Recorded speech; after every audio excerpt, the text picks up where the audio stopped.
Right guys, at Carlisle station I am taking the Cumbrian Coast line all the way down to Barrow-in-Furness this late afternoon on this A Class 156. So I'm not going to hang about, it's almost ready to go. Why don't you come with me and I'll see you a little bit later on the trip.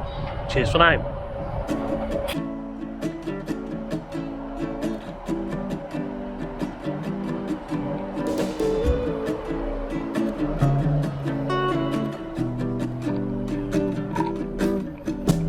We left Carlisle on time in what was a really busy service. Northern had 50 of these Class 156 units, which were built between 1987 and 1989. Now, I hadn't been on one for ages, to be honest, but yeah, the first impressions of the interior were nice and bright. After the outskirts of Carlisle, we were soon in open countryside as the train makes its way towards the coast via Dalston, Wigton and Aspatria.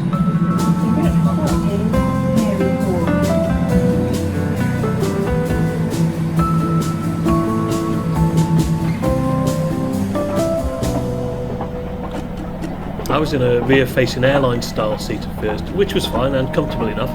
I thought the padding on these seats was excellent, by the way, and you'll get a better impression of that later on.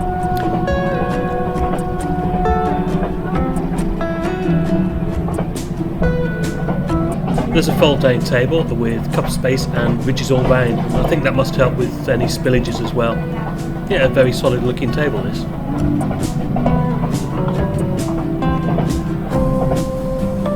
Our legroom was a bit tight, I thought. If you're tall, you might struggle a bit here. It'd be good to see twin USB ports just beneath the window though, and they worked absolutely fine.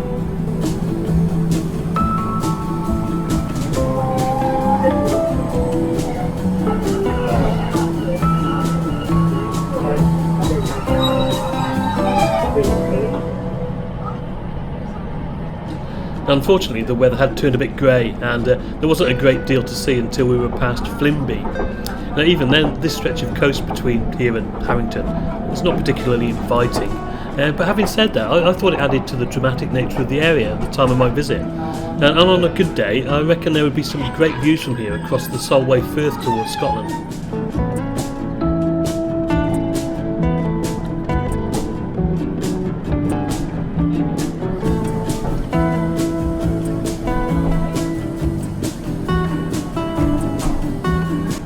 There was no catering on this service at the time of my visit anyway, so I brought my own. This might be different in the summer or pre the you-know-what times, so please let me know if it is in the comments below.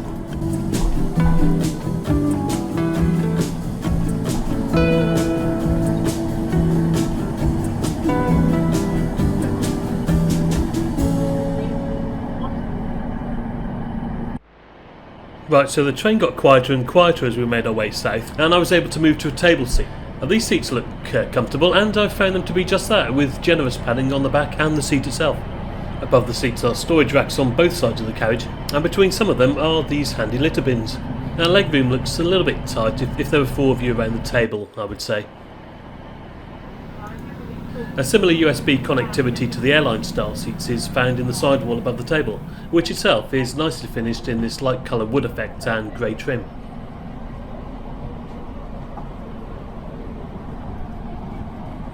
As you can see, ventilation is provided by opening the window on these trains.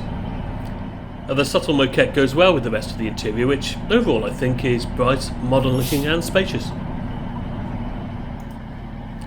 I tried out the Wi-Fi, which seemed a little bit lacklustre to be honest, on this service anyway.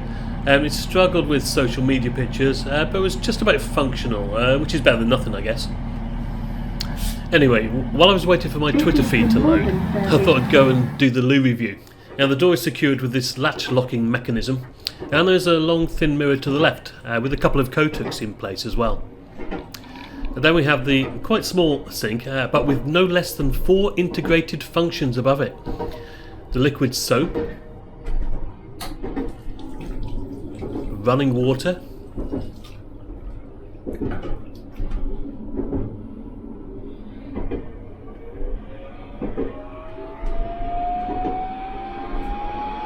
working air dryer, and a plentiful supply of tissue. It was nicely lit with this bluish hue as well, I thought.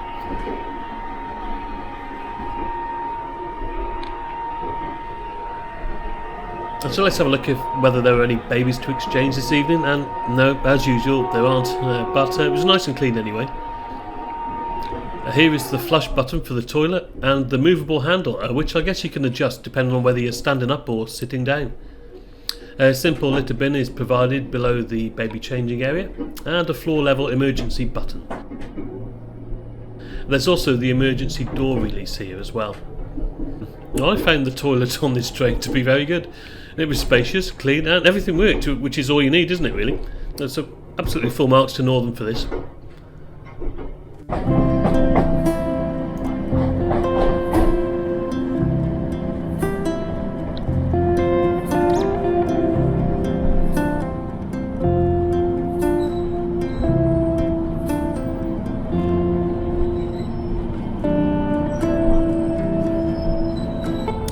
One of the unquestionable highlights of the trip is the Sellafield nuclear power station, mainly because of its otherworldly appearance, and quite fitting I think in this gloomy light. And it's a massive place, isn't it? It actually employs about 10,000 people, so unsurprisingly the station here has one of the highest annual passenger numbers on the line.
We were now approaching Ravenglass, where you can alight and enjoy the Ravenglass and Eskdale Railway, also known as the Lalurati, hence the pub with the same name.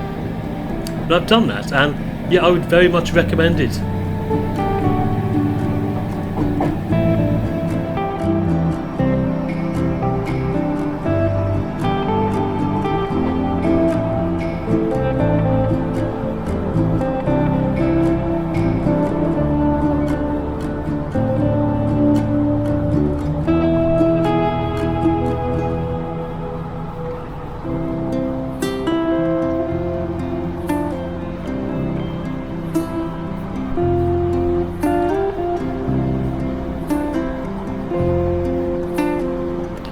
Now the Ravenglass and Eskdale Railway takes you right into the heart of the Lake District, and from here, looking inland, you can catch some views of the majestic mountains. Even in this fading light, they look quite daunting, I think. Well, we were nearly at Barrow-in-Furness now, which was my overnight stop. Time to get some rest, and then I'll be continuing my journey the next day towards Carlisle on the Furness Line.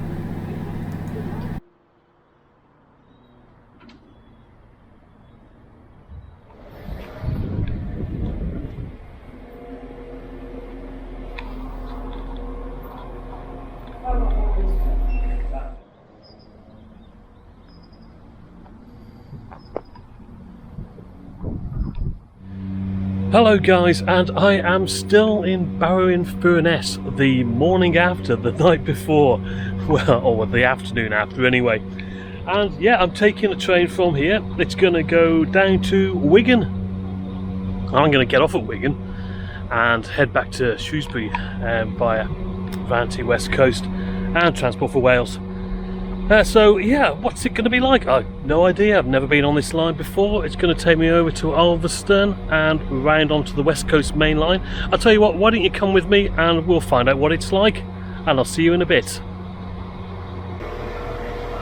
So here was my train for this second leg, which would run from here all the way down to Manchester Airport, believe it or not. And it's a class 195, and I've already reviewed the internal fixtures and fittings of one of these trains in my earlier video from Chester to Leeds. I'll link to that just up here.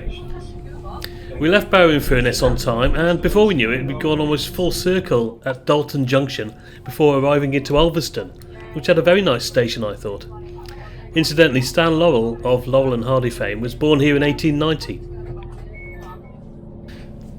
Now after Ulverston we crossed the River Leven estuary on the 480 metre long Leven Viaduct. Originally constructed between 1848 and 1857, it was widened to accommodate double track in 1863 and subsequently reconstructed using wrought iron in 1880.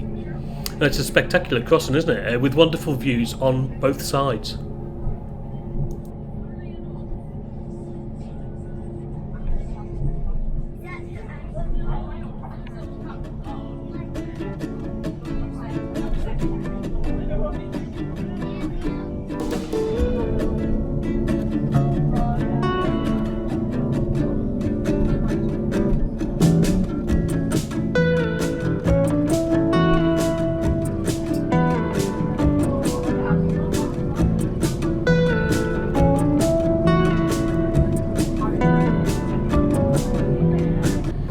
We now come to Grange-over-Sands, which is one of those places that really benefited from the arrival of the railway in 1857, turning an otherwise tiny fishing village into a popular Victorian seaside resort.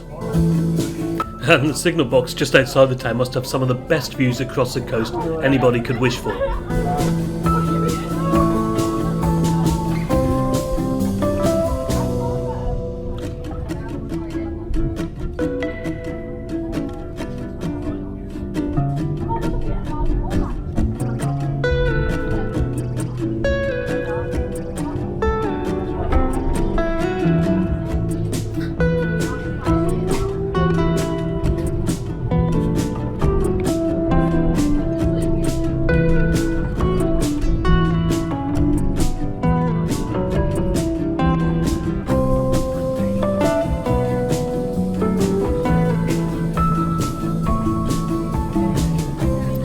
And now we cross the other large viaduct in the area, the 504 metre Kent Viaduct. Now this was also rebuilt in 1915 and takes us across the River Kent, believe it or not, into Arnside, a pretty little waterside village, which you can just see in the distance here.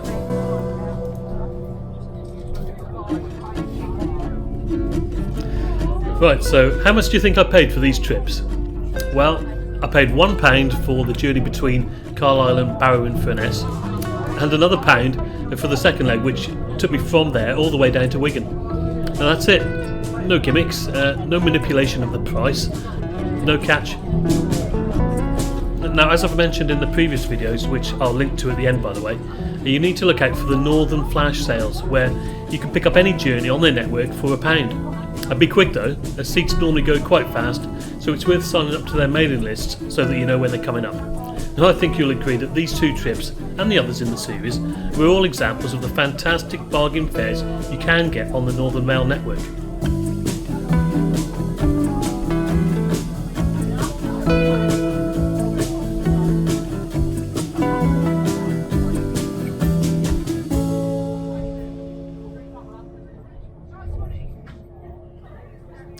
Well, as you can see, we're just slowing down for a brief encounter with Carnforth Railway Station.